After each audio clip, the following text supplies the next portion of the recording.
ক্যালেন্ডারের পাতায় নতুন বছর শুরু হলেও বৈশ্বিক অর্থনীতিতে এখনো অস্থিরতা ও নানামুখী চ্যালেঞ্জ, তবে সেজন্য থেমে নেই উৎসবের অর্থনীতি। তথ্য বলছে যে এবারের উৎসবের মৌসুমে যুক্তরাষ্ট্রে ব্যবসায়ীরা আয়ে প্রথমবারের মতো ছাড়িয়ে গেছে $1 ট্রিলিয়ন ঘর।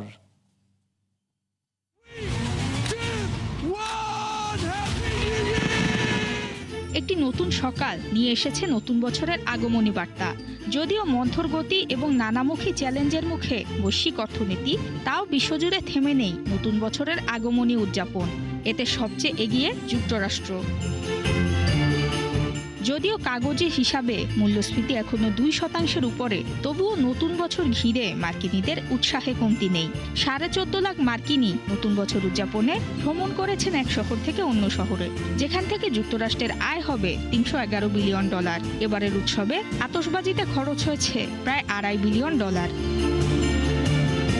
উপহার, খাবার এবং সাজসজ্জায় অন্তত 63% মার্কিনী গড়ে খরচ করেছেন $890 থেকে $1300। এমন তথ্য ওয়ালেট হাবের। নতুন বছর উপলক্ষে মার্কিনীরা রেস্টুরেন্টে খরচ করে $180 থেকে $320, নাইট ক্লাবে খরচ করে গড়ে $290 এবং পরিবারের সবার সাথে উৎসবের এই আনন্দ ভাগাভাগি করে নিতে গেলে যুক্তরাষ্ট্রের নাগরিকদের খরচ পড়ে $1500 বেশি। বিশ্লেষকরা বলছেন, প্রেসিডেন্ট ডোনাল্ড ট্রাম্পের বাণিজ্য শুল্কের কারণে মার্কিন নাগরিকদের জন্য উৎসবের খরচ বেড়ে গেলেও আয় বেড়েছে ব্যবসায়ীদের। নতুন বছরের উৎসব ঘিরে শুধুমাত্র নিউ ইয়র্কেই $2 বিলিয়ন বাণিজ্য হয়েছে। দেশটির ন্যাশনাল রিটেল ফেডারেশন বলছে, এবারের উৎসবের মৌসুমে বড়দিন এবং নতুন বছর উদযাপনের সম্মিলিত খরচ ছাড়িয়ে গিয়েছে $1 ট্রিলিয়নের ঘর।